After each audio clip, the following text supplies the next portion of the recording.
कृष्ण। प्यारे भक्तों, आपको मेरा प्यार भरा राधे राधे। आज वैशाख मास का रविवार है, दिनांक 12 मई 2024। आज हम स्तनपान करेंगे सूर्य भगवान की कथा, उसके बाद सुनेंगे पीपल सींचने की कथा और वैशाख मास महात्म्य।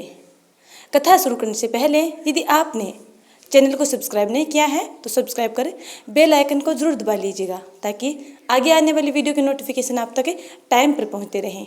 आइए सर्वप्रथम हम सुनते हैं सूर्य भगवान की कथा, उसके बाद सुनेंगे अगली कथाएं। तो बिना देरी किए आइए प्रेम पूर्वक, श्रद्धा पूर्वक, भक्ति पूर्वक कथा स्तनपान करते हैं। प्राचीन काल में एक नगर में एक वृद्धा रहती थी। उसका नियम था कि वह हर रविवार घर आंगन गोबर से लीपकर भोजन तैयार करती थी और सूर्य देव को भोग लगाकर ही भोजन करती थी। ऐसा व्रत करने से उसका घर अनेक प्रकार के धन धान्य से पूर्ण था। श्री हरि की कृपा से घर में किसी प्रकार का विघ्न या दुख नहीं था। सब प्रकार से घर में आनंद रहता था।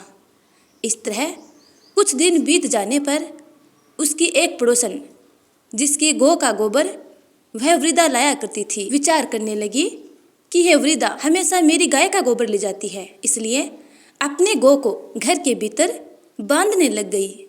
वृद्धा को गोबर न मिलने से रविवार के दिन अपने घर को न लीप सकी, इसलिए उसने न तो भोजन बनाया, न भगवान को भोग लगाया तथा स्वयं भी उसने भोजन नहीं किया। इस प्रकार उसने निराहार व्रत किया। रात्रि हो गई और वह भूखी सो गई। रात्रि में भगवान ने उसे स्वप्न में दर्शन दिया और भोजन न बनाने तथा भोग न लगाने का कारण पूछा। वृद्धा ने गोबर न मिलने का कारण सुनाया। तब भगवान ने कहा कि माता, हम तुमको ऐसी गौ माता देते हैं जिससे सभी इच्छाएं पूर्ण होती है, क्योंकि तुम हमेशा रविवार को गाय के गोबर से आंगन को लीपकर भोजन बनाकर मेरा भोग लगाकर खुद भोजन करती हो। इससे मैं खुश होकर तुमको वरदान देता हूँ। निर्धन को धन और बांझ स्त्रियों को पुत्र देकर दुखों को दूर करता हूँ तथा अंत समय में मोक्ष देता हूँ। स्वप्न में ऐसा वरदान देकर भगवान तो अंतर्धान हो गए और वृद्धा की आंख खुली तो वह देखती है कि आंगन में एक अति सुंदर गौ माता और बछड़ा बंधे हुए हैं। वह गाय और बछड़े को देखकर अति प्रसन्न हुई और उसको घर के बाहर बांध दिया और वहीं खाने को चारा डाल दिया। जब उसकी पड़ोसन वृद्धा ने घर के बाहर एक अति सुंदर गौ और बछड़े को देखा तो द्वेष के कारण उसका हृदय जल उठा और उसने देखा कि गाय ने सोने का गोबर किया है, तो वह उस गाय का गोबर ले गई और अपने गाय का गोबर उसकी जगह रख गई। वह नित्य प्रति ऐसा ही करती रही और सीधी सादी वृद्धा को इसकी खबर नहीं होने दी। तब सर्वव्यापी ईश्वर ने सोचा कि चालाक पड़ोसन के कर्म से वृद्धा ठगी जा रही है, तो ईश्वर ने संध्या के समय अपनी माया से बड़ी जोर की आंधी चला दी। वृद्धा ने आंधी के भय से अपनी गौ माता को घर के भीतर बांध दिया। प्रातःकाल जब वृद्धा ने देखा कि गौ माता ने सोने का गोबर दिया है तो उसके आश्चर्य की कोई सीमा न रही और वह प्रतिदिन गऊ को घर के भीतर ही बांधने लगी। उधर पड़ोसन ने देखा कि बुढ़िया गऊ को घर के भीतर बांधने लगी है और उसका सोने का गोबर उठाने का दांव नहीं चल रहा है, तो वह ईर्ष्या और द्वेष से जल उठी और कुछ उपाय न देख पड़ोसन ने उस देश के राजा की सभा में जाकर कहा, महाराज, मेरे पड़ोस में एक वृद्धा के पास ऐसी गौ माता है जो आप जैसे राजाओं के योग्य ही है। वह नित्य सोने का गोबर देती है। आप उस सोने से प्रजा का पालन करिए। वह वृद्धा इतने सोने का क्या करेगी? राजा ने यह बात सुनकर अपने दूतों को वृद्धा के घर से गौ माता को लाने की आज्ञा दी। वृद्धा प्रातः ईश्वर का भोग लगा भोजन ग्रहण करने ही जा रही थी कि राजा के कर्मचारी गौ माता को खोलकर ले गए। वृद्धा काफी रोई चिल्लाई, किंतु कर्मचारियों के समक्ष कोई क्या कहता। उस दिन वृद्धा गौ के वियोग में भोजन न कर सकी और रात भर रो रो कर ईश्वर से गौ को पुनः पाने के लिए प्रार्थना करती रही। उधर राजा गऊ को देखकर बहुत प्रसन्न हुआ, लेकिन सुबह जैसे ही वह उठा, सारा महल गोबर से भरा दिखाई देने लगा। राजा यह देखकर घबरा गया। भगवान ने रात्रि में राजा के सपने में कहा कि हे राजा, यह गाय वृद्धा को लौटाने में ही तेरा भला है। उसके रविवार के व्रत से प्रसन्न होकर मैंने उसे गाय दी थी। प्रातः होते ही राजा ने वृद्धा को बुलाकर बहुत से धन के साथ सम्मान सहित गौ माता बछड़े सहित लौटा दी और उसकी पड़ोसिन को बुलाकर उचित दंड दिया। इतना करने के बाद राजा के महल में गंदगी दूर हो गई। उसी दिन से राजा ने नगर वासियों को आदेश दिया कि राज्य की तथा अपने समस्त मनोकामनाओं की पूर्ति के लिए रविवार का व्रत रखा करो। व्रत करने से नगर के लोग सुखी जीवन व्यतीत करने लगे। कोई भी बीमारी तथा प्रकृति का प्रकोप उस नगर पर नहीं होता था। सारी प्रजा सुख भोगने लगी और पृथ्वी पर समस्त सुखों को भोगकर अंत में वैकुंठ लोक को प्राप्त हुए। तो प्रेम से बोलिए जय सूर्यदेव। अब सुनते हैं वैशाख मास की अगली कथा। एक बूढ़ा ब्राह्मण था। वह रोज पीपल को जल से सींचता था। पीपल में से रोज एक लड़की निकलती और कहती, पिताजी मैं आपके साथ जाऊंगी। यह सुनते सुनते वह वृद्ध व्यक्ति दिन ब दिन कमजोर होने लगा। तो बुढ़िया माई ने पूछा कि क्या बात है। तब वृद्ध बोला कि पीपल से एक लड़की निकलती है और कहती है कि वह भी मेरे साथ चलेगी। बुढ़िया बोली, कल उस लड़की को ले आना। जहाँ 6 लड़कियाँ हमारे पास हैं वहीं 7वीं लड़की और सही। अगले दिन वृद्ध व्यक्ति उस लड़की को घर ले आया। घर लाने के बाद बूढ़ा ब्राह्मण आटा मांगने गया तो उसे पहले दिनों की अपेक्षा आज ज़्यादा आटा मिला था। जब बुढ़िया वह आटा छानने लगी तो लड़की ने कहा, लाओ माँ, मैं छान देती हूँ। जब वह आटा छानने बैठी तो प्रात भर गई। उसके बाद माँ खाना बनाने जाने लगी तो लड़की बोली कि आज रसोई में मैं जाऊँगी। तो बुढ़िया माई बोली कि ना, तेरे हाथ जल जाएंगे। लेकिन लड़की नहीं मानी और वह रसोई में खाना बनाने के लिए चली गई। तो उसने तरह तरह के 3600 व्यंजन बना डाले और आज सभी ने भर पेट खाना खाया। इससे पहले वे लोग आधा पेट भूखा रहते थे। रात हुई तो बुढ़िया का भाई आया और कहने लगा कि दीदी मैं तो खाना खाऊंगा। बुढ़िया माई परेशान हो गई कि अब खाना कहाँ से लाएगी। लड़की ने पूछा कि क्या बात है माँ। उसने कहा कि तेरा मामा आया है और रोटी खाएगा, लेकिन रोटी तो सबने खा ली है, अब उसके लिए कहाँ से लाऊंगी। लड़की बोली कि तू चिंता मत कर, मैं बना दूंगी। और वह रसोई में गई और मामा के लिए 3600 व्यंजन बना डाले। मामा ने भर पेट खाना खाया और कहा भी कि ऐसा खाना इससे पहले उसने कभी न खाया। बुढ़िया ने कहा कि भाई तेरी पावनी भांजी है, उसी ने बनाया है। शाम हुई तो लड़की बोली कि माँ चौका लगा के चौके का दिया जला देना, कोठे में मैं सोऊंगी। बुढ़िया माई बोली कि ना बेटी, तू डर जाएगी। लेकिन वह बोली कि ना, मैं नहीं डरूंगी, मैं अंदर कोठे में ही सोऊंगी। वह कोठे में ही जाकर सो गई। आधी रात को लड़की उठी और चारों ओर अपनी आंखों की दृष्टि डाली तो धन ही धन हो गया। वह बाहर जाने लगी तो एक बूढ़ा ब्राह्मण सो रहा था। उसने देखा तो कहा कि बेटी तू कहाँ चली। लड़की बोली कि मैं तो दरिद्रता दूर करने आई थी, अगर तुम्हें दूर करवानी है तो करवा लो। और उसने उस वृद्ध व्यक्ति के घर में भी देखा तो उसके घर में भी चारों ओर धन ही धन हो गया। सुबह सवेरे सब उठे तो लड़की को ना पाकर उसे ढूंढने लगे कि पावनी बेटी कहाँ चली गई। बूढ़ा ब्राह्मण बोला कि वह तो लक्ष्मी माता थी जो तुम्हारे साथ मेरी दरिद्रता भी दूर कर गई। तो प्रेम से बोलिए जय माँ लक्ष्मी। अब सुनते हैं अगली कथा। राजऋषि अम्बरीश ने विस्मित होकर कहा, महामुने, आप मार्गशीर्ष यानी अगहन आदि पवित्र महीनों को छोड़कर वैशाख मास की इतनी प्रशंसा क्यों करते हैं? उसी को सब मासों में श्रेष्ठ क्यों बतलाते हैं? यदि माधव मास सबसे श्रेष्ठ और भगवान लक्ष्मीपति को अधिक प्रिय है तो उस समय स्नान करने की क्या विधि है?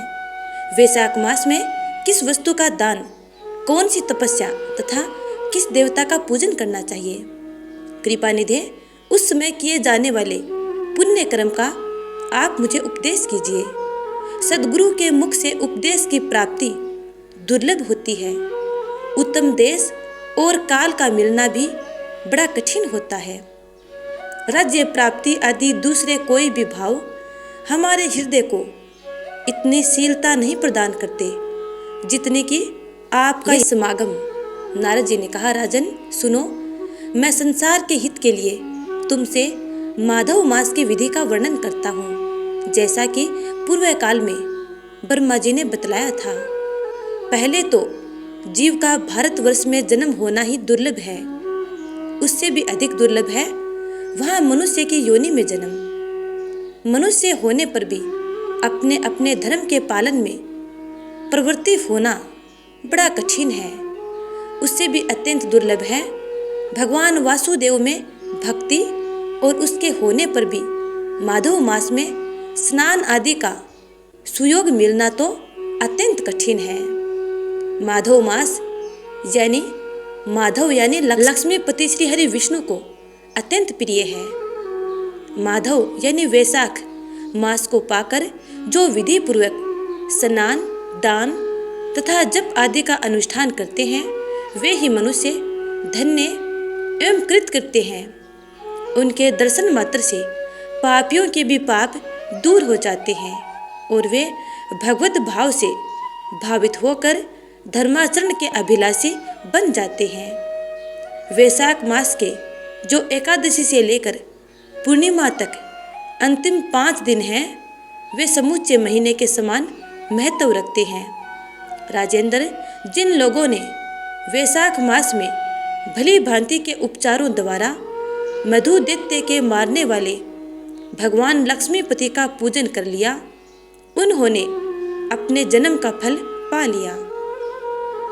भला कौन सी ऐसी अत्यंत दुर्लभ वस्तु है जो वैशाख के स्नान तथा विधि पूर्वक भगवान के पूजन से प्राप्त नहीं होती। जिन्होंने दान, होम, जप, तीर्थ में प्राण त्याग तथा संपूर्ण पापों का नाश करने वाले भगवान श्री नारायण का ध्यान नहीं किया, उन मनुष्यों का जन्म इस संसार में व्यर्थ ही समझना चाहिए। जो धन के रहते हुए भी कंजूसी करता है, दान आदि किए बिना ही मर जाता है, उसका धन व्यर्थ है। राजन, उत्तम कुल में जन्म, अच्छी मृत्यु, श्रेष्ठ भोग, सुख, सदा दान करने में अधिक प्रसन्नता, उदारता तथा उत्तम धैर्य, ये सब कुछ भगवान श्री हरि विष्णु की कृपा से ही प्राप्त होते हैं। महात्मा नारायण के अनुग्रह से ही मनोवांछित सिद्धियां मिलती हैं। जो कार्तिक में, माघ में तथा माधव को प्रिय लगने वाले वैशाख मास में स्नान करके मधुहंता लक्ष्मीपति दामोदर की विशेष विधि के साथ भक्ति पूर्वक पूजा करता है और अपनी शक्ति के अनुसार दान देता है, वह मनुष्य इस लोक का सुख भोगकर अंत में श्री हरि के पद को प्राप्त होता है।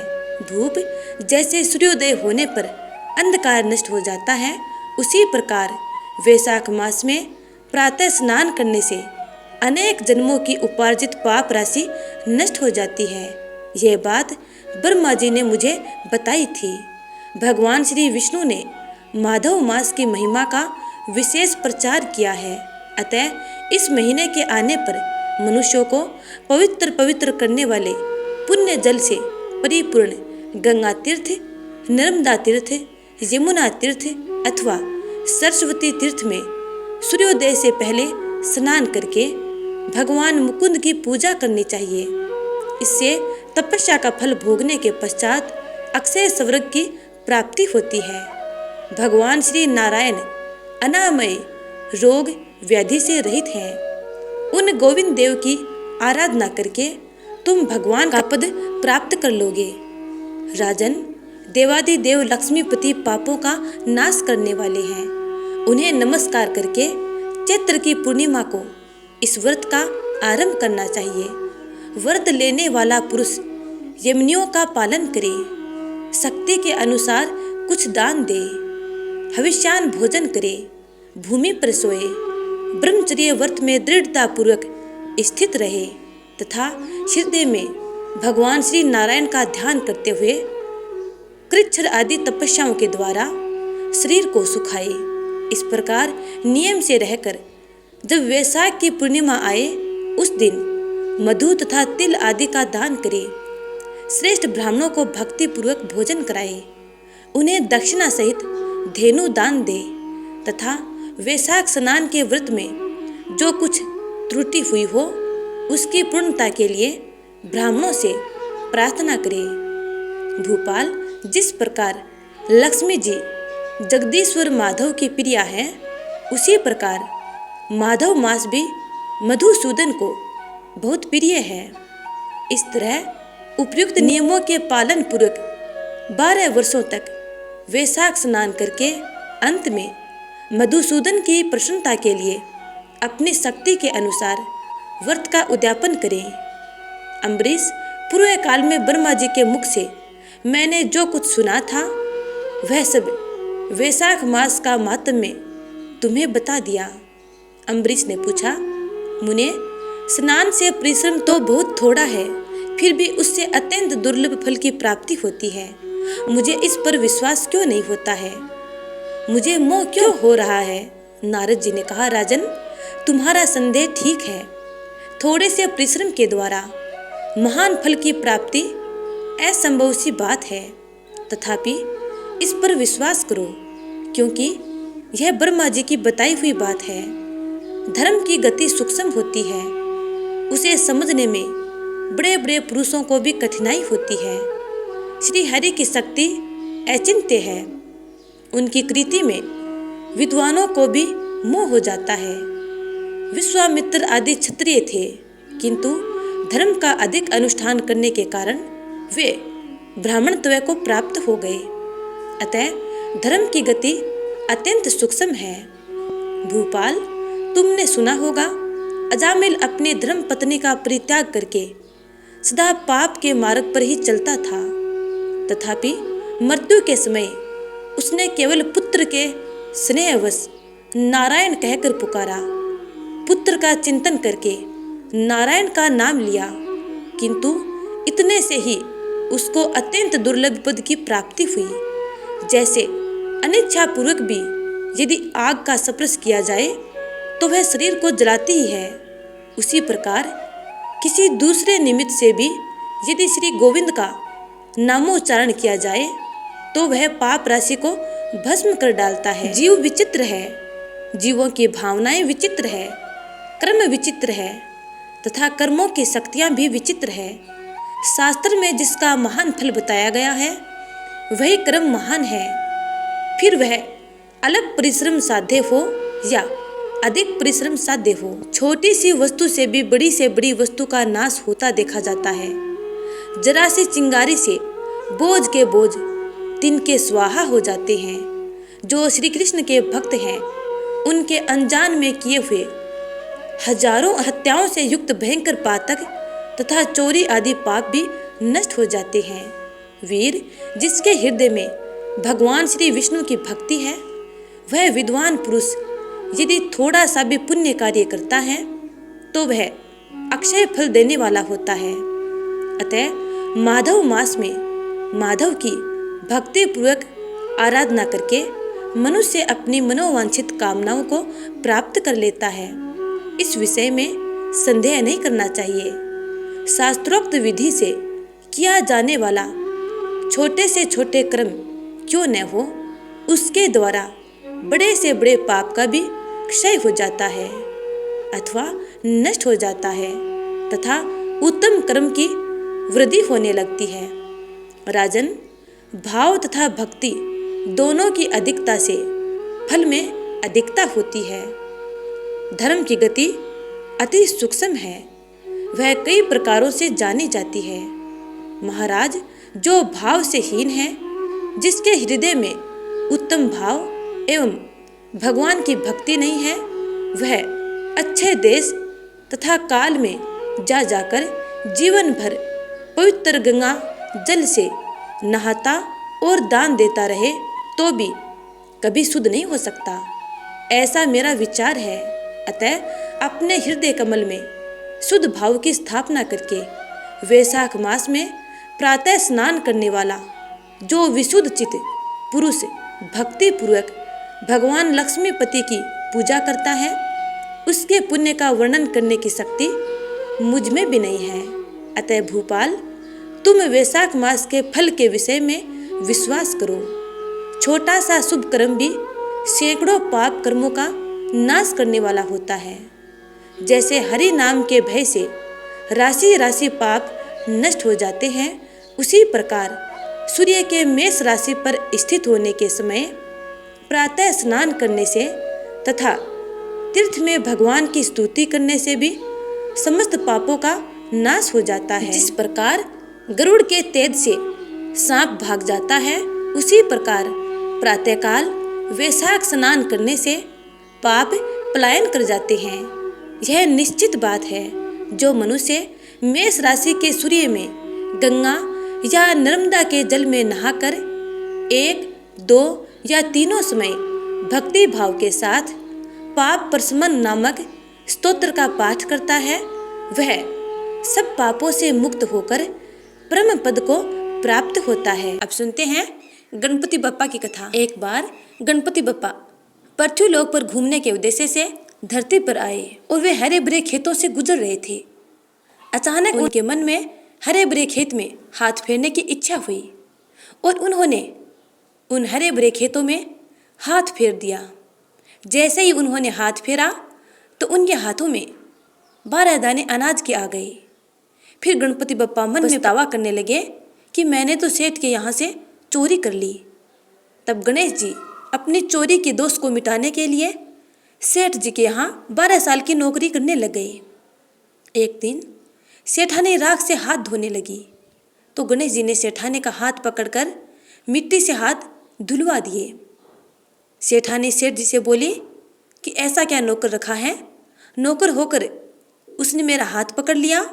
सेठ जी ने गणेश को बुलाकर पूछा कि तुमने सेठानी का हाथ क्यों पकड़ा। गणेश जी बोले कि मैंने तो एक सीख की बात बताई है। राख से हाथ धोने से घर की लक्ष्मी नाराज होकर घर से चली जाती है और मिट्टी से हाथ धोने से वापस आती है। सेठ जी ने सोचा कि गणेश है तो सच्चा। थोड़े दिनों बाद कुंभ का मेला लगा। सेठ जी ने कहा, गणेश, सेठानी को कुंभ के मेले में स्नान करा के लाओ। गणपति बप्पा सेठानी को कुंभ के मेले में ले गए। वहाँ जाने के बाद सेठानी किनारे पर बैठकर नहा रही थी। तब गणपति बप्पा उनका हाथ पकड़कर आगे डुबकी लगवा लाए। घर आकर सेठानी ने सेठ से कहा कि गणेश ने तो मेरी इज्जत ही नहीं रखी और इतने सारे आदमियों के बीच में मुझे घसीट कर आगे पानी में ले गए। तब सेठ जी ने गणेश जी से पूछा, ऐसा क्यों किया तूने। गणेश जी ने कहा कि सेठानी किनारे बैठकर गंदे पानी से नहा रही थी तो मैं आगे अच्छे पानी में डुबकी लगवा कर ले आया। इससे अगले जन्म में बहुत बड़े राजा और राजपाट मिलेगा। सेठ जी ने सोचा कि गणेश जी है तो सच्चा। एक दिन घर में पूजा पाठ हो रही थी, हवन हो रहा था। सेठ जी ने गणेश को कहा कि जाओ सेठानी को बुला कर ले आओ। गणेश सेठानी को बुलाने गया तो सेठानी काली चुनरी ओढ़कर चलने लगी तो गणेश ने तुरंत काली चुनरी फाड़कर फेंक दी और कहा कि लाल चुनरी ओढ़कर चलो। सेठानी नाराज होकर सो गई। सेठ जी ने आकर पूछा, क्या बात है। तो सेठानी बोली कि गणेश ने मेरी चुनरी फाड़ कर फेंक दी। सेठ जी ने गणेश को बुलाकर बहुत डांटा और कहा, तुम बहुत बदमाशी करते हो। तो गणेश जी ने कहा, पूजा पाठ में काला वस्त्र नहीं पहनते हैं, इसलिए मैंने लाल वस्त्र के लिए कहा। काला वस्त्र पहनने से कोई भी शुभ कार्य सफल नहीं होता है। फिर सेठ जी ने सोचा कि गणेश है तो समझदार। एक दिन सेठ जी पूजा करने लगे तो पंडित जी ने बोला कि वो गणेश जी की मूर्ति लाना भूल गए, अब क्या करें। गणेश जी बोले कि मेरे को ही मूर्ति बनाकर विराजमान कर लो, आपके सारे कार्य सफल हो जाएंगे। यह बात सुनकर सेठ जी को बहुत गुस्सा आया और वे बोले कि तुम तो अब तक सेठानी से ही मजाक कर रहे थे, आज मेरे से भी करने लग गए। गणेश जी ने कहा, मैं मजाक नहीं कर रहा हूँ, मैं सच बात कह रहा हूँ। इतने में ही गणेश ने गणेश जी का रूप धारण कर लिया। सेठ और सेठानी गणेश जी के चरणों में गिर गए और क्षमा याचना करने लगे। इसके बाद गणपति बप्पा ने उन्हें क्षमा कर दिया और वे दोनों गणपति बप्पा की पूजा आराधना करने लगे। पूजा खत्म होते ही गणेश जी वहाँ से अंतर्ध्यान हो गए। सेठ सेठानी को बहुत दुख हुआ। उन्होंने कहा कि हमारे पास तो साक्षात गणेश जी रहते थे और हमने उनका ही अपमान कर दिया और उनसे इतना काम करवाया। इस प्रकार वे दोनों पश्चाताप करने लगे। गणपति बप्पा ने उनको देखा और सोचा कि ये दोनों पश्चाताप की अग्नि में जल रहे हैं। तब गणपति बप्पा सेठ जी के सौपन में आए और कहा कि आपके खेत में से मैंने 12 अनाज के दाने तोड़ लिए थे, उसी का दोष उतारने के लिए मैंने आपके यहाँ काम किया था। आप दोनों को पश्चाताप करने की कोई आवश्यकता नहीं है, क्योंकि मैं तो अपने दोष का भार उतार रहा था। और गणपति बप्पा बोले कि आज के बाद आपके घर में किसी प्रकार की कोई कमी नहीं रहेगी। इस प्रकार कहकर गणपति बप्पा अंतर्ध्यान हो गए। सेठ जी जब प्रातःकाल उठे तो उन्होंने देखा कि उनके घर की जगह करोड़ों का महल बन गया था। हीरे मोती जवाहरात चमक रहे थे। घर में नाती पोते सब खेल रहे थे और घर में खुशियाँ खुशियाँ छा रही थी। यह देखकर सेठ सेठानी अत्यंत प्रसन्न हुए और भगवान गणपति बप्पा का धन्यवाद करने लगे। इसके बाद वे दोनों सेठ सेठानी गणपति बप्पा की हर रोज आराधना और पूजा करने लगे। इस प्रकार पृथ्वी पर वे दोनों समस्त सुखों को भोग कर अंत में वैकुंठ लोक को प्राप्त हुए। हे गणपति बप्पा, जिस प्रकार आपने उनकी मन इच्छा पूर्ण की, वैसे ही अपने भक्तों की मंगल कामनाएं पूर्ण करना।